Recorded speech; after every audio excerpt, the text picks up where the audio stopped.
Bueno, y estamos con el ex procurador ad hoc César Azabache, abogado penalista. Doctor Azabache, ¿cómo está? Omar, ¿qué tal? Muy buenas noches. A las órdenes. Quería empezar con un tema que usted lo ha planteado ya desde hace varias semanas, sobre todo en el punto de la investigación no solo al presidente de la República, sino al poder en sí mismo que está en este momento en el Ejecutivo. Usted claramente ha señalado que la fiscal de la Nación, Patricia Benavides, podría solicitar al Poder Judicial una suspensión al presidente en funciones debido a lo que vamos viendo. ¿En qué se basa? ¿Aún sigue sosteniendo esto? Sí. ¿Y en qué se basa? Sí, por cierto, de hecho, no soy solo yo. Sí. ¿No? Está Luciano López, está José Udaz, está Carlos Caro. De varias maneras creo que en este tiempo se ha venido formando un importante nivel de consenso, no unanimidad, por cierto. Ningún caso difícil tiene soluciones unánimes, ¿verdad? Pero un importante nivel de respaldo a la posibilidad de reconocer que en situaciones de extrema urgencia y necesidad, la Fiscalía de la Nación puede solicitar la suspensión judicial incluso del presidente de la República. Para comenzar, la regla que permite suspender a funcionarios en cargos públicos es general, está en las leyes, está reconocida sin ningún problema en las doctrinas legales. La cuestión que ha habido que resolver tiene que ver con dos entradas, ¿no? La primera, que cuando se escribió el Código Procesal Penal en el año 2004, nadie imaginaba que un presidente de la República iba a ser investigado. En consecuencia, el Código en sí mismo no tiene ningún artículo, ninguna disposición específicamente regulada para las investigaciones sobre el presidente. Las tiene para parlamentarios, para gobernadores regionales, para gobernadores locales, pero no para el presidente. Desde que se abrió entonces esta investigación, el procedimiento está caminando a punta de autorizaciones y clausuras judiciales, no de reglas del Código. Digo esto porque el principal obstáculo teórico que se ha estado discutiendo se refiere a una disposición del Código que, según sus autores, Pablo Sánchez es más importante, hablando de parlamentarios y de gobernadores locales y regionales, que sí tienen procedimientos regulados, decía que no se puede suspender a quienes tienen cargos por elección popular. Es decir, como el pueblo los ha elegido, ha votado por ellos, a ellos no se les puede aplicar esa suspensión. Por supuesto, pero repito esto, respecto a los gobernadores, a los alcaldes y a los congresistas, hay procedimientos específicos en el Código. Como nadie pensó que iba a ser necesario investigar a un presidente de la República, y en el 2004 se creía además que no se debía hacer, las disposiciones del Código no se refieren al presidente. De modo que eso es vacío, es un vacío total. Y es un vacío que tiene que llenarse sobre la base de principios. Es un vacío que puede ser interpretado, puede ser llenado por la Corte Suprema si esto llegara, digamos, a ponerse sobre la mesa. Es que tiene que ser llenado por la Corte Suprema porque este es el primer año en toda la historia, desde que la Constitución, 93 está vigente, en que hemos aceptado y ya institucionalizado la investigación sobre el presidente de la República. Si la investigación es posible, entonces las medidas que se necesitan para asegurar que ella no sea violentada, transgredida o interferida, tienen que hacerlo. Claro, con mucho rigor, ¿verdad? Porque igual hablamos de la presidencia de la República. De modo que hay cosas que no se pueden hacer. Por ejemplo, no se puede, como en los procedimientos normales, organizar suspensiones por peligros teóricos o abstractos. No cabría decir que como es presidente, entonces de inmediato se le suspende. Tiene que pasar algo que haga que esa decisión sea especialmente urgente, imprescindible. Desde mi punto de vista, una decisión de ese tipo solo se puede tomar en tiempo real, es decir, mientras el presidente está protagonizando un acto de interferencia.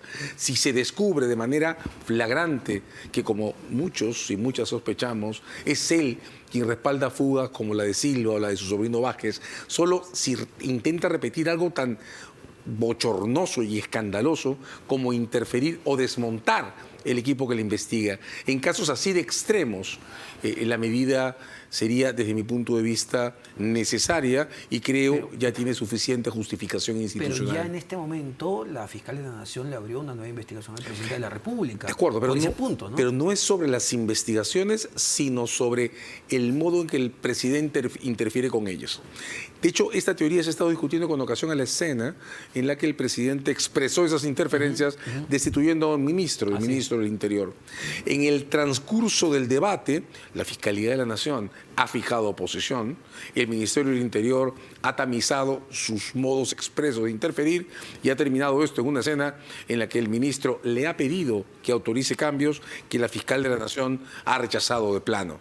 En este instante, esa escena está cerrada. De modo que tendremos que transitar al capítulo que sigue. Imposible dejar de notar, Omar, y eso también es muy importante. Así como en este ciclo se ha abierto el espacio para investigar al presidente, se ha abierto el espacio, que estaba prohibido por leyes de la transición, para ordenar la detención preliminar de un ministro de Estado. Y se ha abierto el espacio para que quede completamente claro que la Fiscalía de la Nación no solo puede pedir equipos de investigación y recursos, sino elegir a los agentes de policía que deben acompañar a sus investigaciones. Como ves, estamos en un escenario que se abre cuando la Fiscalía de la Nación decide que se puede investigar al presidente y que empieza a multiplicarse de nuevas medidas y de herramientas que empiezan a ser aprobadas por los tribunales en función a las necesidades de cada momento. Pero ¿qué pasa? Usted lo escribe muy bien, ¿no? La Fiscalía de la Nación se reúne con el ministro Willy Huerta, le señala que no puede hacer los cambios que quiere este equipo especial, pero el presidente de la República o el ministro Huerta designan a una persona controversial, a un general acusado de filtrar información en el 2011 en el Guayaga, cuando trataba de capturar a un narcoterrorista, y lo nombran en una dirección clave de contrainteligencia. ¿Cómo la fiscal toma esas acciones? Eso, más los recortes eventuales que puede hacer en el presupuesto operativo de este equipo especial, todas esas cosas son las que hacen que esta especie de equilibrio que se ha creado a partir de la última reunión de la Fiscalía de la Nación con el ministro sean todavía o se expresen todavía en un ambiente precario. Esto todavía no es seguro. Estamos todavía en el borde de algún nuevo intento explícito de interferencia. Creo que la diferencia entre hoy y la situación que teníamos hace 2 semanas es que ahora ya todos y todas sabemos que si se descubre un movimiento en dirección a ese grupo, la Fiscal de la Nación tiene las atribuciones para ir al judicial. Por ejemplo, doctora Sabache, el clarísimo cambio de estrategia del presidente de la República, Pedro Castillo, de ya no dar información ante el Ministerio Público, que es lo que hizo en su último interrogatorio, donde hubo todo un problema, si iba o no iba a la sede de la Fiscalía, y más bien salir a atacar a la oposición, salir a atacar a la prensa, tener un lenguaje más belicoso. ¿Esta actitud contribuye a su defensa? Yo creo que no, y es, desde mi punto de vista, un no absoluto, ¿no? El silencio, su defensa ha insistido, en esto tiene razón, que en tanto persona física investigada, también el presidente tiene derecho a mantenerse en silencio. El problema es que no es solo un ciudadano, es el presidente de la República, de modo que en su caso el silencio, más allá de que no se le pueda prohibir usarlo, deteriora la imagen de la institución que él representa, ¿verdad? Y la deteriora porque pone en evidencia que ninguna explicación tiene que dar ante nada, ¿no? El silencio es una herramienta muy difícil de administrar. El silencio es una herramienta que se usa mucho en aquellos casos en los que la defensa protesta, porque la Fiscalía organiza casos que no tienen sentido. Pues en respuesta yo no declaro. No tengo nada que contestar y si no me lo dicen claramente, yo no declaro. Al otro extremo, el silencio es expresivo cuando la defensa no tiene nada que decir, ¿no? Claro, una persona privada tiene derecho a no decir nada en determinadas condiciones, pero en el caso del presidente de la República hay un valor institucional muy fuerte que es la imagen de la magistratura de la que está investido, que inevitablemente se daña cuando todos y todas confirmamos o constatamos que no hay una explicación en absoluto para nada y que lo único que hay son maniobras de interferencia.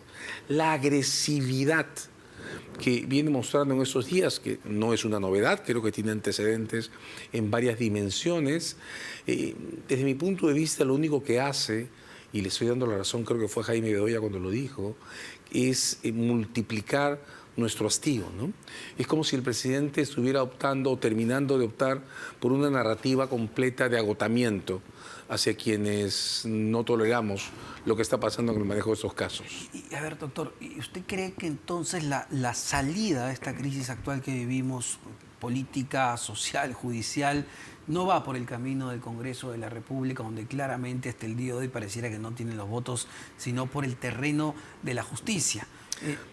Sí, yo varias cosas que decir al respecto, ¿no? Lo primero, el Congreso de la República tenía en sus manos la posibilidad de reformar la Constitución y las leyes que se aplican para este caso de que la crisis comenzó, en mediados de la segunda parte del año pasado. Y el Congreso no ha dado un solo paso en dirección a reformar ni el 117 de la Constitución, ni ninguno de los artículos del Código Procesal que se aplican para esto, ni siquiera en medio de esta crisis sobre interferencias y suspensiones.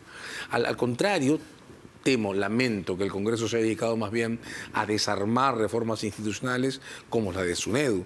Entonces, con una agenda organizada de esa manera, no encuentro cómo el Congreso pueda coadyuvar a una solución objetiva de esto. No solo porque no puedan reunir los votos para la vacancia, lejos de eso, porque no encuentro ninguna iniciativa estructurada para dar una salida a esto. E inteligencia nos falta. Recordemos, por favor, que cuando se produjo la crisis por la muerte de Emael Guzmán, el Congreso se estructuró y tuvo una salida institucional sólida. Ahora en cambio no la tiene. Lo segundo que querría decir, Omar, este no es el único escenario o la única situación que está yéndose hacia los tribunales para buscar respuestas, ¿no? Luchas por derechos civiles como la de Ana Estrada están en los tribunales de justicia, no buscando un legislador que derogue las normas que interrumpían el derecho de una persona a elegir dignamente las condiciones de su muerte. Peleas como las de Morán por el reconocimiento de la paternidad diversa están en los tribunales, no en el Congreso. La cuestión SUNEDU ha terminado decantándose también en una resolución judicial que ha declarado inconstitucional esa ley por el procedimiento seguido. No es este el único caso en el que nos estamos yendo hacia los tribunales. Pero sin entrar al fondo del asunto, donde podemos estar de acuerdo ya en el plano de las formas, ¿no vemos que el Poder Judicial de alguna manera o los tribunales están tomando competencias que quizá no les correspondan? Ese es un enorme buen punto. La pregunta es si les corresponden o no. Yo estaría completamente de acuerdo que, por ejemplo, no deberíamos discutir la suspensión del presidente de la República solo por el hecho del cargo que tiene. Me parecería una pésima razón pretender que, como es el jefe del Ejecutivo y del Ministerio del Interior y la policía está adscrita a él, entonces ya basta.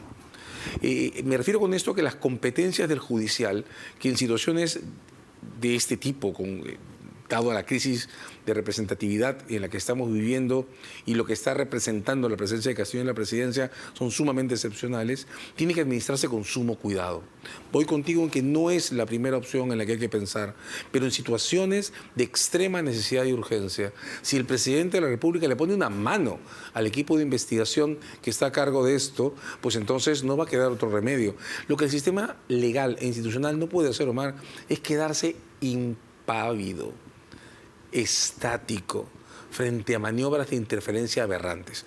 Luciano, al respecto, cita con mucha fuerza, Iván Meini lo ha hecho también, un artículo del 30 de la Convención Anticorrupción que ordena a los estados que son parte, y el Perú es parte, mantener el equilibrio entre las inmunidades que conceden y los deberes vinculados a la investigación y sanción de grandes crímenes. En esa escena, ¿cómo puede ser inconstitucional reaccionar si el presidente de la República usa su cargo y se confirma que lo usa para esconder prófugos o para desarmar al equipo que le investiga? Y en este caso, doctor Sabache, ¿en qué punto de la investigación estamos? Porque claro, si uno se deja llevar por lo que está pasando, ocurriendo en el plano político en el Congreso de la República, uno diría, bueno, esto no está avanzando porque finalmente salen declaraciones, nuevos testigos, colaboraciones, y bueno, el Pedro Castillo sigue en el gobierno y sigue cambiando de ministros, cuestionados incluso de una cartera como vivienda al Ministerio de Transportes y Comunicaciones, es decir, no está pasando nada. Pero en el plano legal, que maneja otros tiempos y se basa con otros procesos, ¿dónde estamos? Esa es una gran pregunta porque es cierto. Quiero resaltar lo último que has dicho. El gran problema que tenemos es que la falta de un espacio que articule soluciones políticas estables lleva toda la ansiedad al terreno judicial, que en efecto, la frase que has usado es perfecta, se maneja con una velocidad distinta. Quiero poner solo un ejemplo. Investigaciones tan complejas como las que involucran al presidente de la República suelen tomar 3 años. Eso significa que, navegando con piloto automático, el caso de Castillo solo está llamado a mantenerse en suspenso por la imposibilidad legal de acusarle por el último año de gobierno, si es que. De modo que la velocidad de la Fiscalía, este es un caso, casi diría, de ruta definida. El gran acelerador de la tensión legal está en las maniobras del propio Castillo.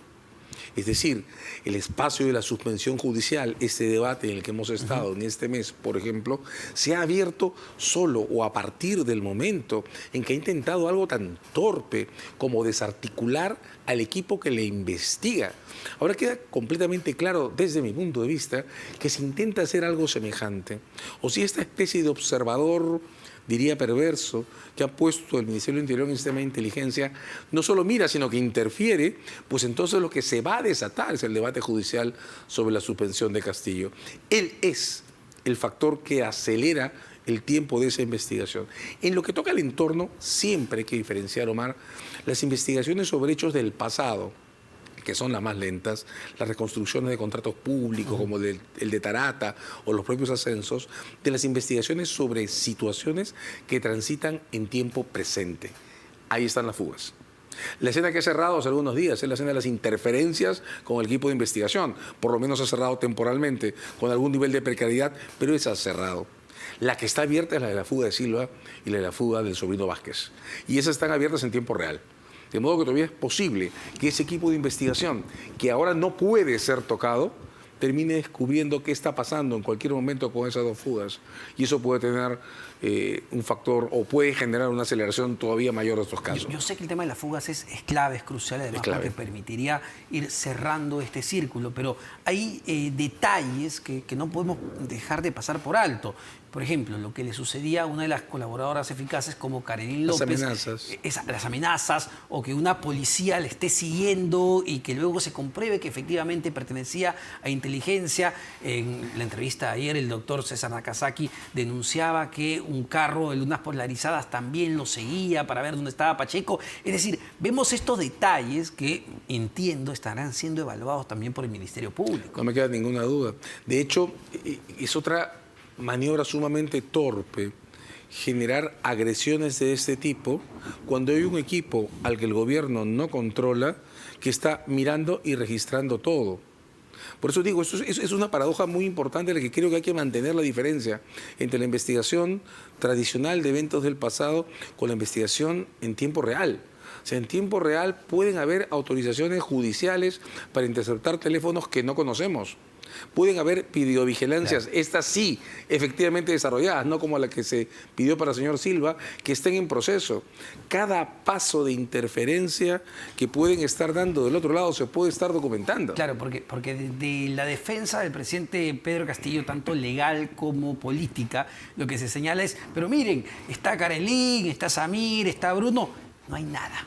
No han dado pruebas. ¿Dónde están las pruebas? Pero claro, el Ministerio Público, pues, lo tendrá. Uno es eso, lo otro hay que tener mucho cuidado con lo que podrías llamar la narrativa del etiquetamiento, ¿no? O sea, es una estratagema conocida, repetir muchas veces la descalificación a personas adversarias o a fuentes que nos cuestionan hasta dejar la imagen de que no existen o que no tienen valor.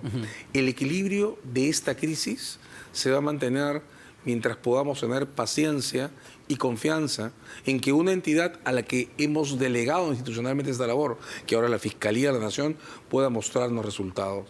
La ansiedad se va a mantener porque no tenemos un espacio político de integración y de construcción de equilibrios estables. Y se va a mantener porque en lugar de gobernar, el gobierno se está defendiendo de casos penales y eso es difícil de tolerar. Y ahora, doctor, ¿cuánto ayudan desde el punto de vista legal, también mediático, político, el hecho de que entre los propios colaboradores haya una disputa? El caso específico de lo que han introducido al debate, ¿no? El supuesto fraude en el 2021. César Nakazaki ha sido muy claro en la entrevista que dio al Comercio, donde señala que Bruno Pacheco ha desmentido eso, que no ha existido ningún fraude. Samir Villaverde dice otra cosa. Esta disputa en puntos muy específicos entre las colaboraciones terminan beneficiando al investigado. En realidad, lo que terminan es confundiéndonos, ¿no? Hay otro factor de tensión que no podemos perder de vista y que creo que es inevitable. Cuando uno ve desde los medios o desde la opinión pública estos casos, lo que ve son colaboradores delatando. Cuando uno ve estas cosas en la radiografía del taller legal, lo que busca son evidencias. Indefectiblemente los colaboradores van a llenar primeras planas, van a jalar los ojos de la espectacularidad, más cuando, y en nuestra situación, sus declaraciones están prácticamente abiertas en muy buena parte, aunque una de las disputas también es por qué la de Samir se conoce menos que la de Pacheco y tal. Pero bueno, esas tensiones son inevitables. Lo que ocurre es que en términos institucionales, el sistema legal, incluso en esas condiciones, tiene que tratar de depender lo menos posible de los delatores. Porque no hay que olvidar que son personas involucradas en delitos, factores de interés, personas que buscan obtener ventajas. Un movimiento, por ejemplo, básico en la Fiscalía en estos casos es nunca depender de un solo colaborador. Entonces tienen a Carolín, tienen a Pacheco, pues sin duda estarán buscando más. Iván Meini decía en una conversación que tuvimos el fin de semana, y que no nos sorprenda que no lo sepamos, y que estén tratando de conseguir colaboradores en el colectivo de empresarios que se sirvieron de estas mafias. A ese punto quería llegar, porque claro, yo recuerdo muy claramente lo del caso Lavallato y el rol que jugaron las empresas, y vemos, por ejemplo, que lo que ha salido en los últimos días, ¿no? Que estos consorcios que han empezado a ganar contratos de cientos de millones de soles y que antes ganaban contratos por pocos miles de soles en justamente el distrito de Anguilla, de donde es el presidente de la República, o con este alcalde que también es investigado por organización criminal. A ver, la Fiscalía ya sabe quiénes son esos empresarios. Y ponte en cabeza de una persona privada que, por las razones que sea, eso no interesa, se ha involucrado en negocios corruptos. ¿Qué es más eficiente? ¿Esperar que lo descubran y lo detengan? Bueno, no tiene ninguna inmunidad. ¿O sentarse en una mesa con un fiscal y entregarle la información que tengan? Esto, si corres la película, Omar, esto estalla, es inevitable.